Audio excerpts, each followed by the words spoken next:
Hi there, welcome to the Healing Migraines Naturally podcast. I'm your host, Dr. Leslie Caesar, and I help women all over the country rediscover a migraine-free life.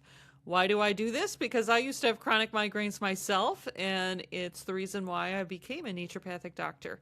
Today I'm going to do a deeper dive into I made a more of a passing reference to this topic when I talked about the new food pyramid guidelines a couple weeks back, and I touched on this, and then I got some feedback from people that they would like to hear more about this. So that's what we're going to talk about today. And so we're talking about the epidemic in plain sight that's hiding amongst women who have chronic migraines, and that hidden epidemic is low appetite. So let's dive into this. So our appetite is our desire to eat food.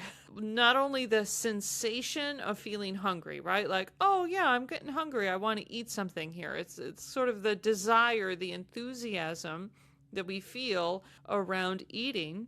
But then our appetite is also the types of food that we want to eat, that taste good to us, that we kind of feel called to, that we feel pulled to eat. So our appetite is sort of a combination of those two things, our actual desire or enthusiasm to eat, and then the types of foods that we find appealing that we want to eat. So a lot of times people will have food cravings, right? So, oh, I'm just craving bread, craving like salty, crunchy pretzels, ice cream, or also people just, I have a taste for this more. Sometimes we call these like comfort foods. I just have a taste for macaroni and cheese. I just have a taste for grilled cheese sandwich. Comforting, soothing, kind of rainy day foods. So it's those types of foods that we're either outright craving or that we find very appealing. And then there are other foods that we might feel almost repulsed by, right? Or it just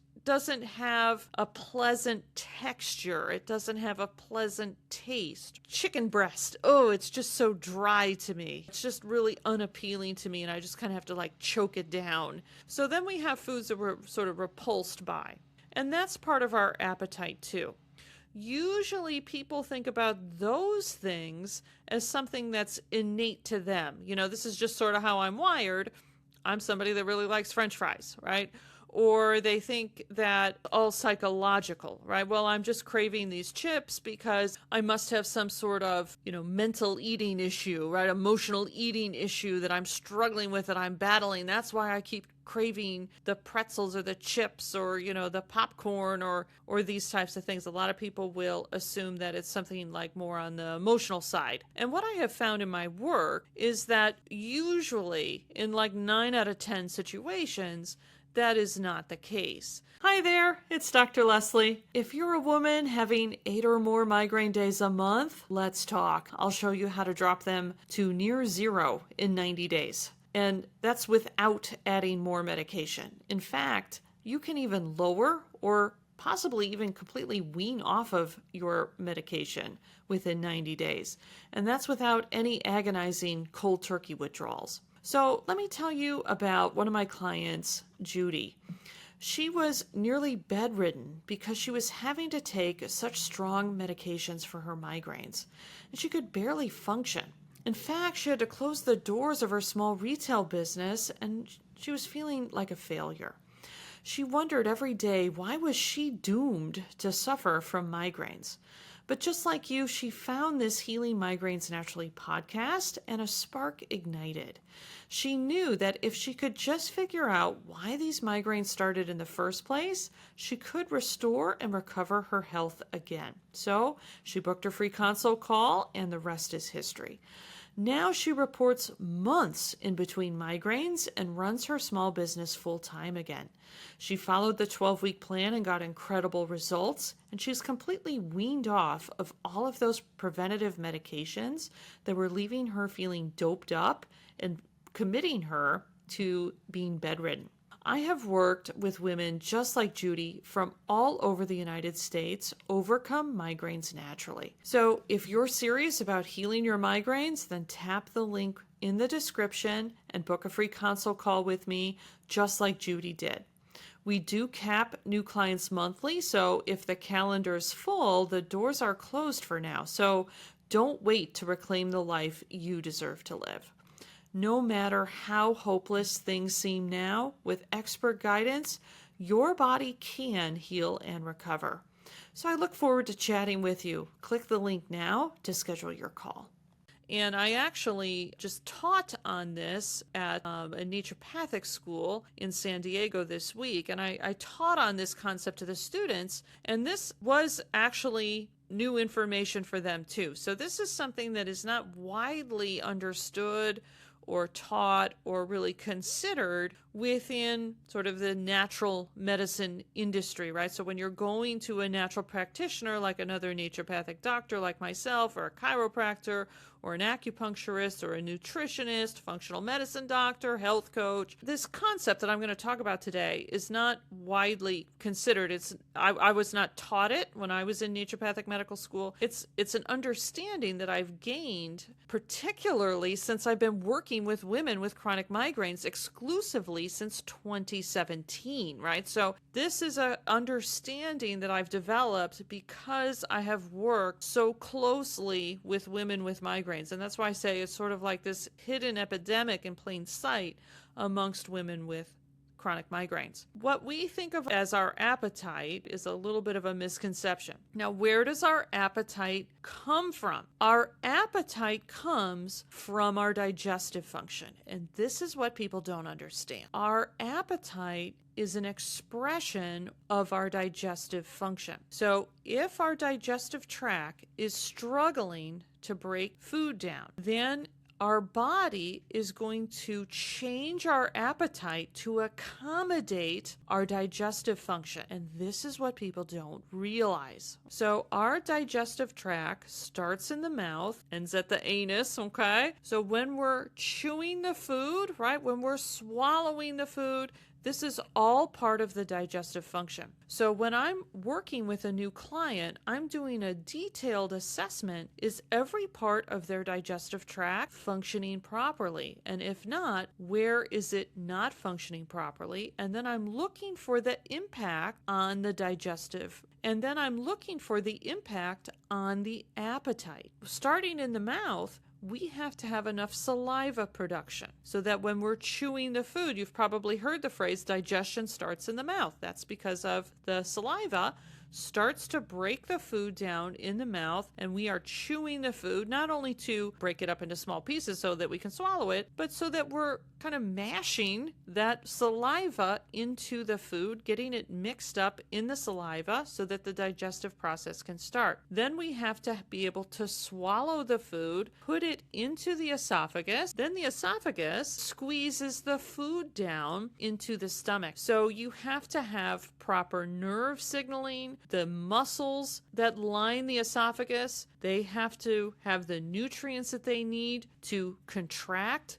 and move the food down. Those muscles are going to generate waste material that has to be cleared out of the cell. In order for those muscle cells to function properly, there can't be a bunch of trash laying all over the place. Things are not going to go well. And then there has to be enough cellular energy to also contract those muscles, right? So I'm describing this in the esophagus, but this process has to take place throughout the entire digestive tract. It's called peristalsis. You have to have this coordinated muscle contraction and moving of the food down the esophagus. So when that is impaired, what do people experience? Well, I mean, most obviously they feel like the food is getting stuck in their esophagus, and this is much more common symptom than people realize. So, they're feeling like it's getting stuck, they're coughing, they got to drink a bunch of water, and that fluid is sort of forcing it down, pushing it down. Many times when this happens to people, it'll be more prominent with drier foods. Oh, I got to be really careful with rice. It gets stuck in my throat, right? And it's like, I just can't get that rice down. Or it's going to be like drier foods, like that white meat chicken breast, right? That is kind of a drier meat, right? And so it's like, well, I got to be real careful now because that has a tendency to get stuck in my esophagus, right? We have to look at, okay, are you actually able, after you chew and swallow the food, is your esophagus esophagus actually moving that food down into the stomach. Then when it's in the stomach, right, the stomach has to produce hydrochloric acid, and it has to really grind it, right? Our teeth and our mouth are doing that at the beginning, but then the stomach is really, really grinding that food up, mixing it with the hydrochloric acid, and starting to break that food down. There are some foods that are harder to digest, and there are some foods that are easier to digest. And so if your stomach and your small intestine are struggling to break that food down, and your small intestine is breaking food down with the help of digestive enzymes that are coming in from the pancreas. It's also emulsifying the fat in the meal with the help of bile that's being squirted into the small intestine from the gallbladder. We've got the hydrochloric acid in the stomach. We've got other digestive molecules or enzymes in the stomach. We've got pancreatic enzymes, bile, right? The small intestine is moving the food through different areas within the small intestine, have a tendency or an affinity to absorb different nutrients. It's a very complex process to get this food broken down, emulsified, the nutrients liberated, absorbed in the right section of the digestive tract. You also have beneficial bacteria within your digestive tract that also aid in digestion and converting certain nutrients into, more usable nutrients. This is a very complex process, and if there are things that are not functioning properly, our body adapts to that. Our body always wants us to function as well as we can in the environment that it's in. Okay, so if our digestion isn't functioning optimally, if it's only running at 70%, we just don't drop dead. Our body adapts to that and says, okay, well, if I only got 70%, what changes are going to be necessary in order for me to get the most out of that 70% function? And our body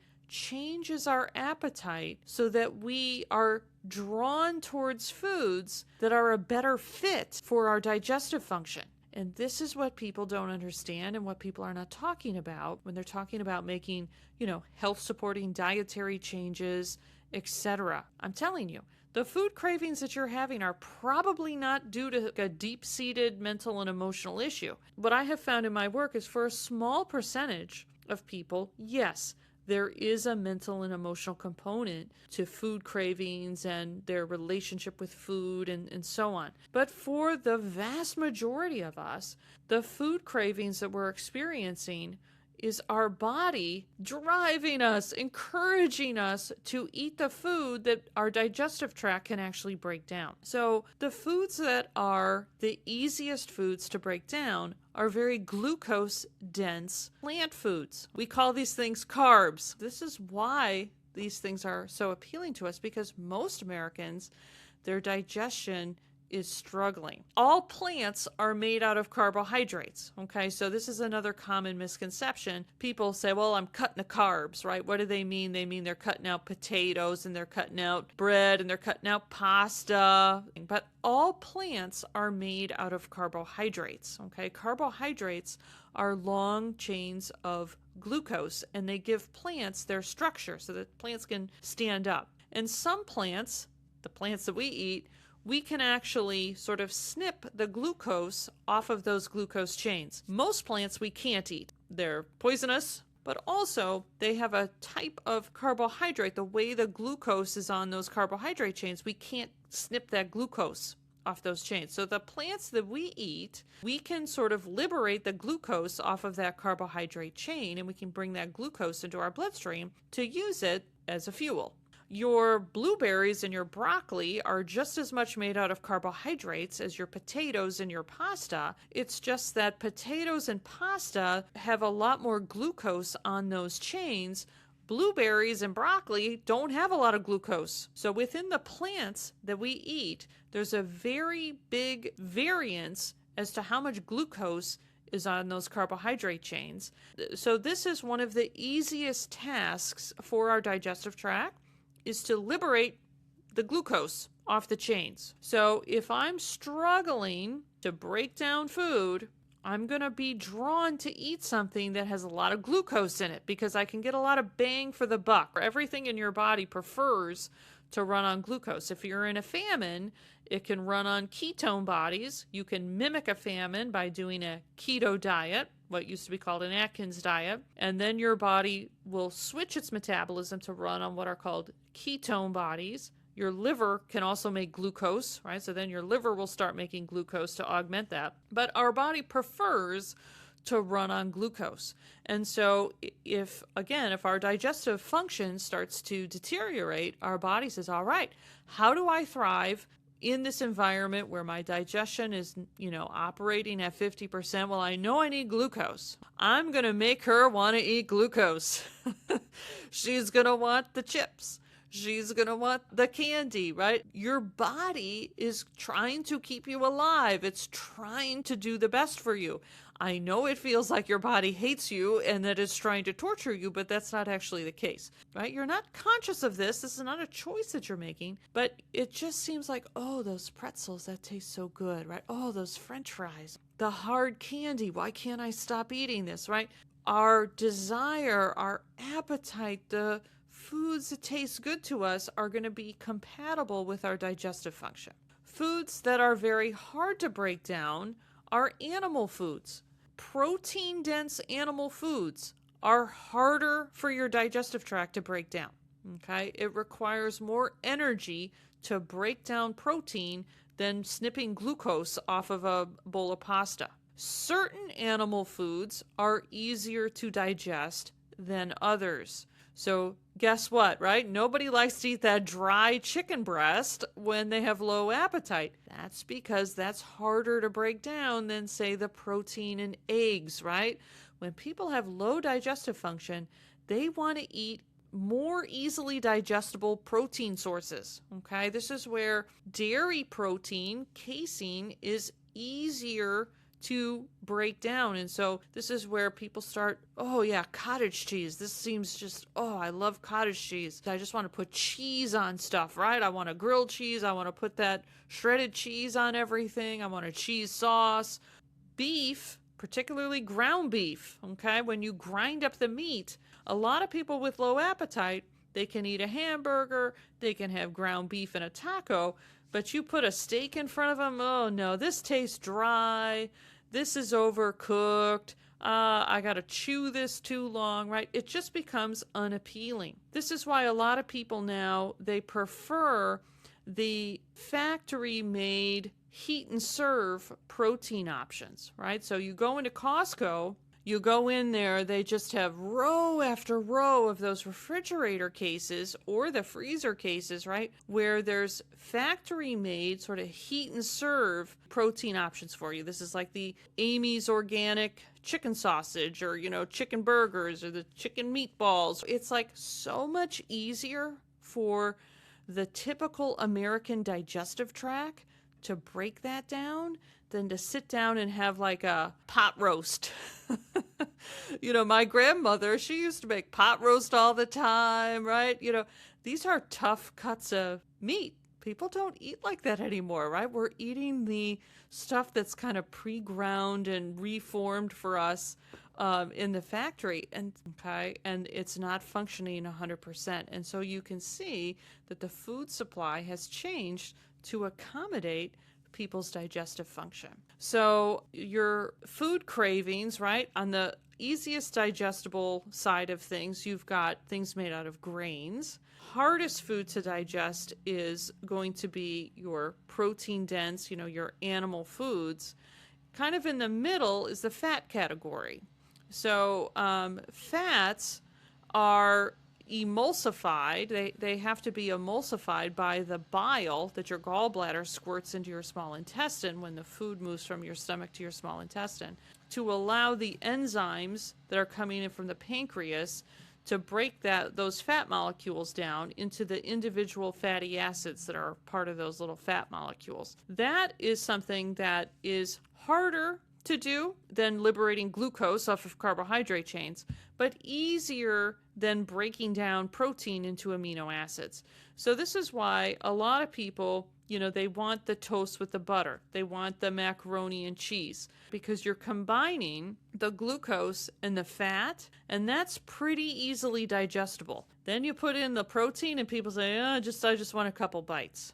Also, the more nutrient dense a food is, the harder it is to break it down, right? So grains, they're very glucose dense and they're not very colorful. They're pretty much beige, right? So, people are told to eat a rainbow in those new FDA guidelines that I talked about on the previous podcast, right? They're recommending that Americans double, maybe even triple their protein intake, and they recommend getting your protein from animal foods. And they recommend eating a very colorful diet, and most of the color variety in our food is going to come from colorful plants. Fruits and vegetables, right? Everybody knows you're supposed to eat your vegetables. This is why they're very, very colorful, and the micronutrients in our food are colorful molecules, and they color our food. That's why people are told to eat a rainbow, right? But when someone has low digestive function, they don't want to eat a kale salad. They may be forcing themselves to eat a kale salad. I've had a lot of clients over the years that have been forcing themselves to eat food that is very unappealing to them because it's quote unquote healthy and they know that they're supposed to eat a healthy diet. But, is that kale salad really that appealing to people when they have low digestive function? It really isn't. So a lot of people, especially women with migraines, they know, okay, I don't feel like eating a lot of food. I know that I'm not supposed to just eat, toast and butter or noodles and butter, but boy, does that sound good. I'm really craving sodas. I'm really craving candy, easy glucose sources. But I know I'm not supposed to eat that. And I know, everybody says kale is good for you and chicken breast with no fat in it. That's what I should be eating.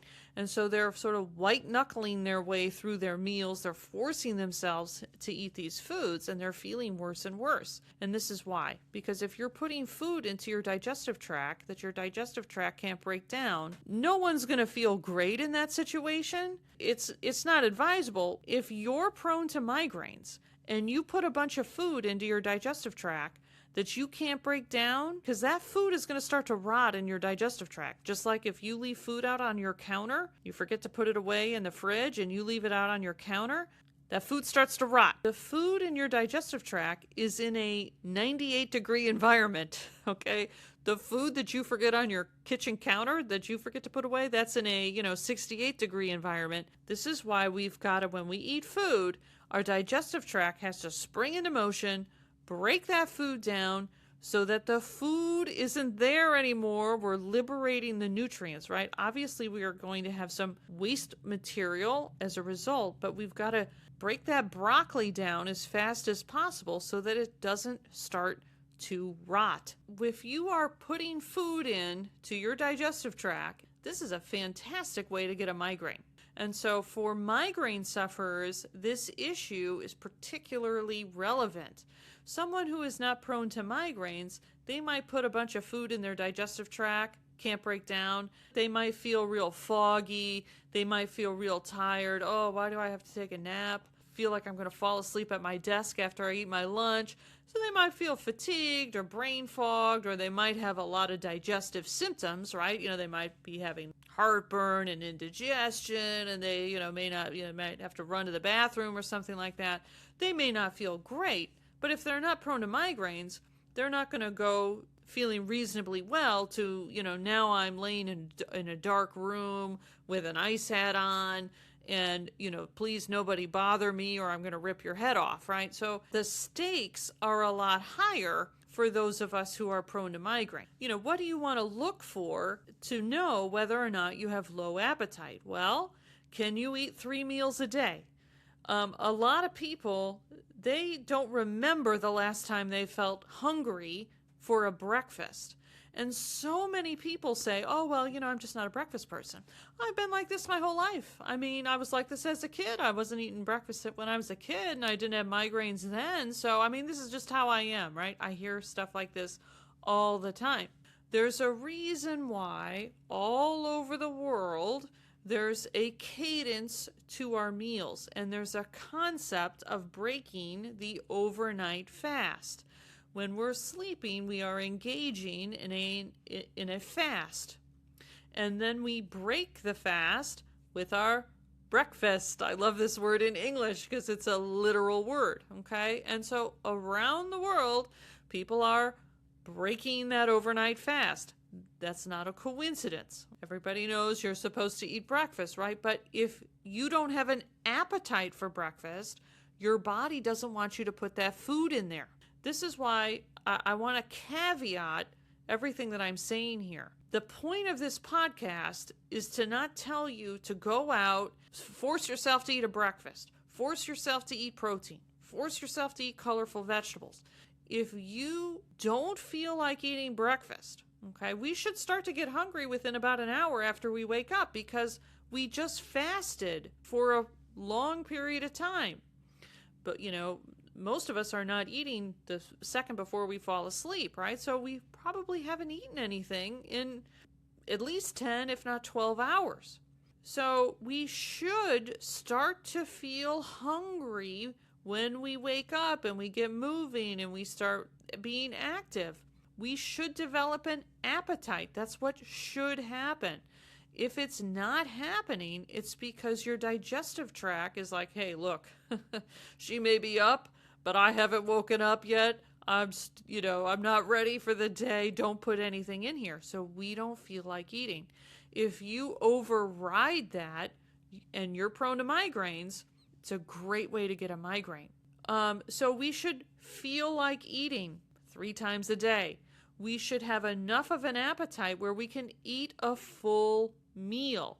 And this is where people lose the sense of what is a full meal, because as this phenomenon progresses over the years and people's appetite declines, they start to lose the feel for, what is a full meal? For most women, 3 to 4 ounces of protein from animal foods is going to be a good recommendation.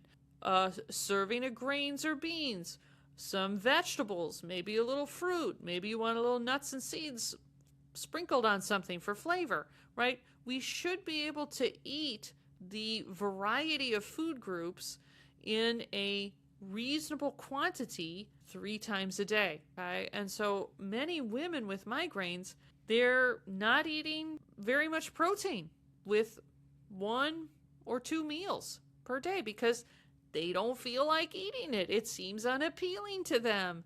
It seems disgusting. It seems dry. I'm too full. Or I took a couple bites. I was done. That filled me up. So I don't want to just fill up on 2 bites of chicken. So I'm not going to eat the chicken. I'm going to eat these other foods that I can eat more of. So this isn't about forcing your body to do something against its will. It's driving you to eat these foods because it's trying to do the best it can with the digestive function that it has.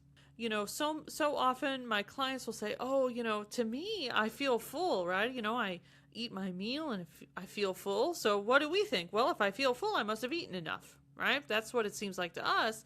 But, my husband keeps telling me, oh, you eat like a bird. Shouldn't you eat more? My daughter keeps saying, Mama, you need to eat more. Shouldn't you, right? So we're getting feedback from people who care about us and want the best for us, saying, geez, you don't eat that much. Do you think you'd feel better if you ate more? And then we go, well, I can't eat anymore. I'm full, right?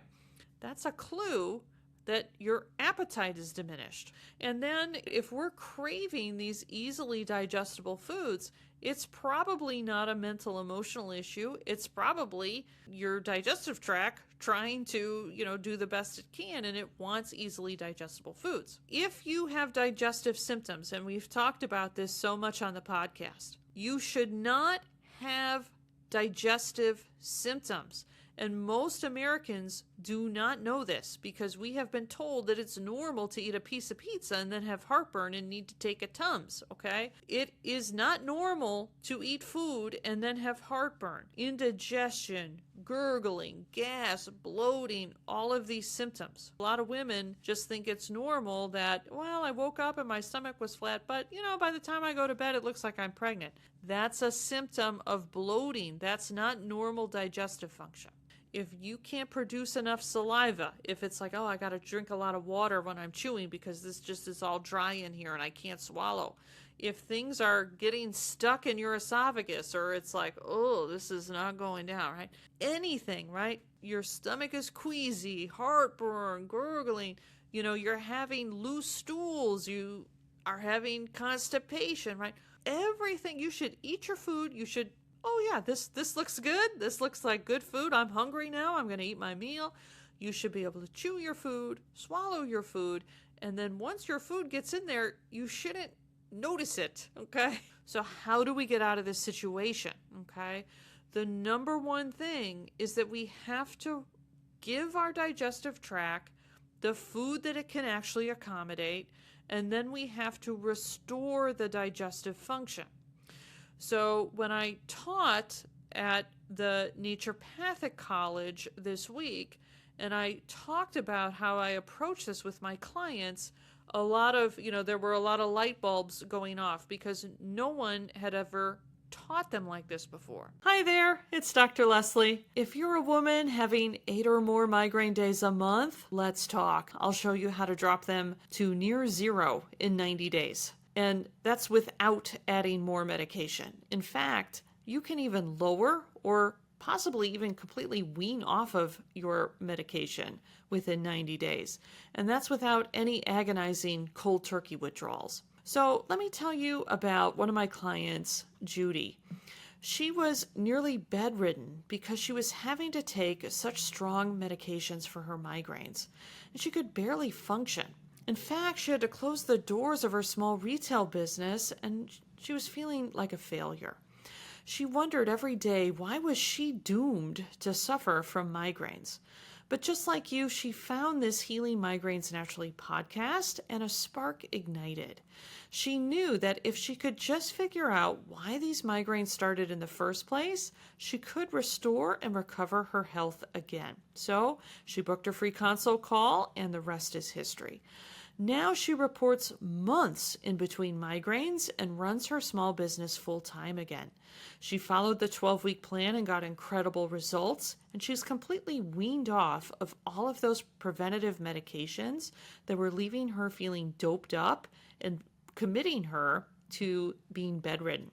I have worked with women just like Judy from all over the United States overcome migraines naturally. So if you're serious about healing your migraines, then tap the link in the description and book a free consult call with me, just like Judy did.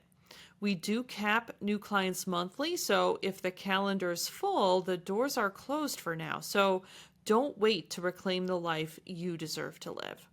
No matter how hopeless things seem now, with expert guidance, your body can heal and recover.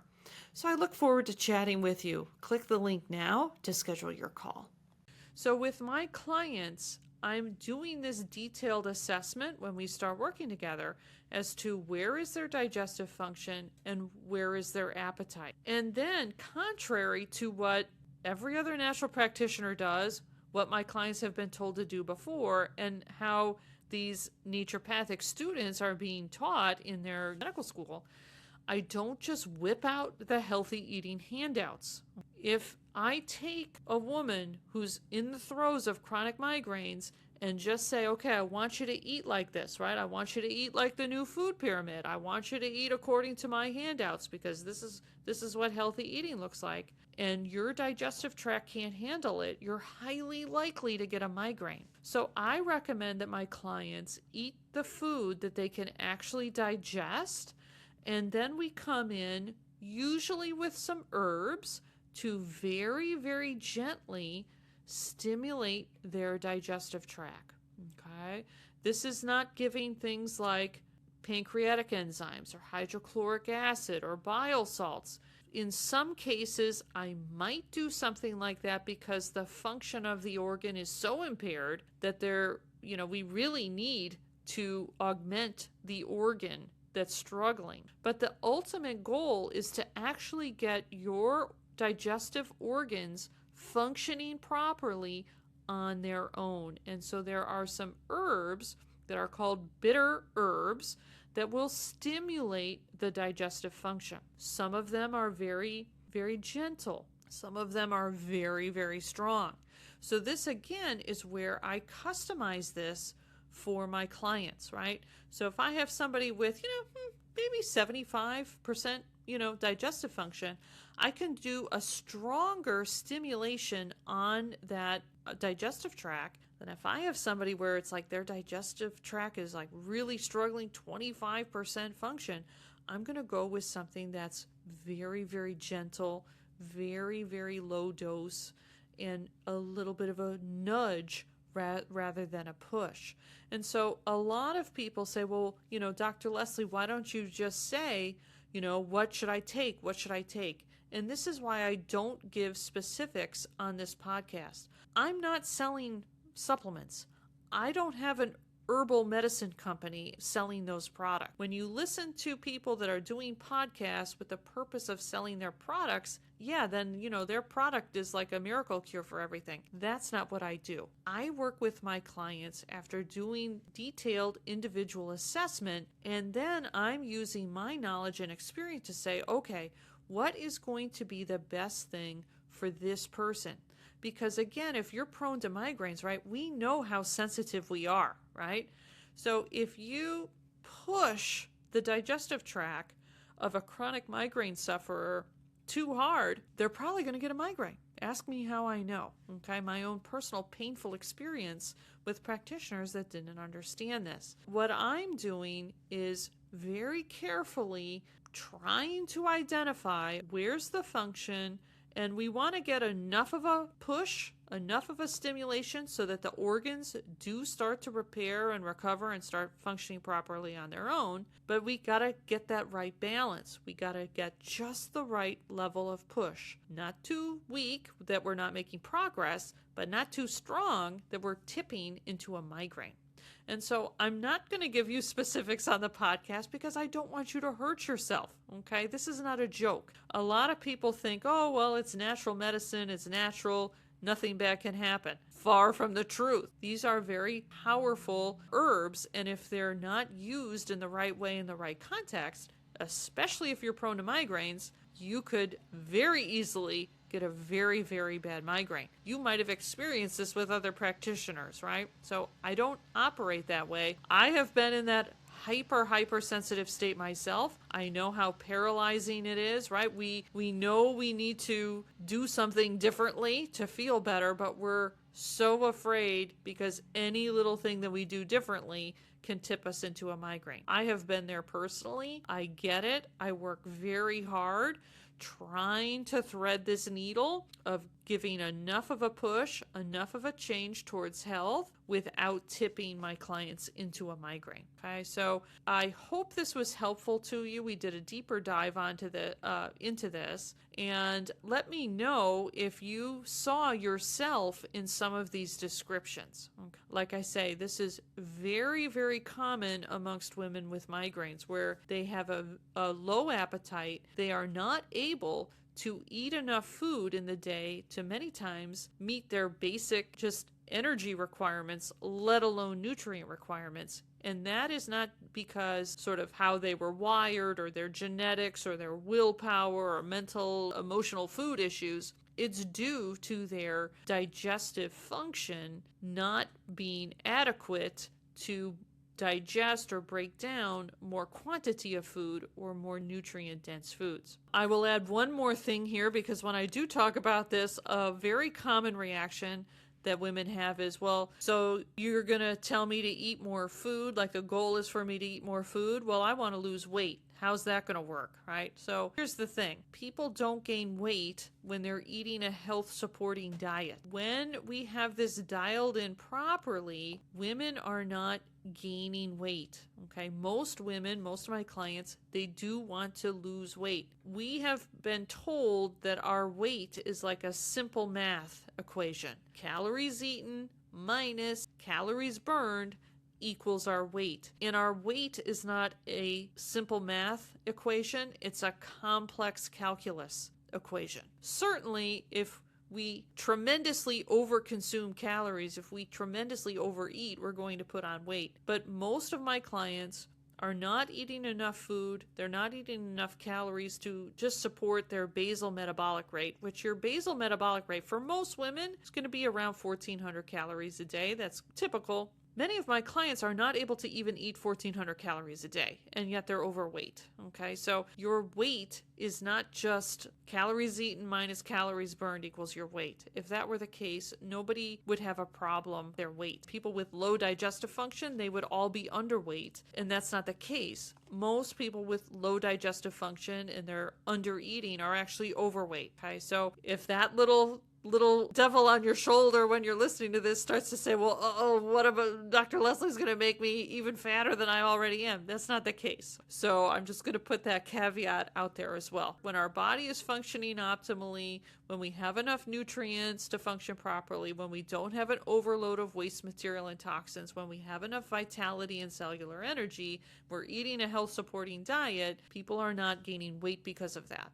Okay, they're gaining weight because they are deficient or lacking, or there's blockers within those three things. So thanks for joining me today. I hope that this was insightful for you. If you want to join us, I have a free Facebook group called Healing Migraines Nationally with Leslie Caesar ND. Join us there because I get a lot of podcast topics from the comments and questions that are in the Facebook group. So would love to have you join us over there. And of course, if you are a woman in the United States that's struggling with migraines and you resonate with my approach and you'd like to find out if I can help you or not, please book a free consult call with me. If I don't think that you're going to be a good fit for my approach, and if I don't think that I'm going to be able to help you, I will tell you that.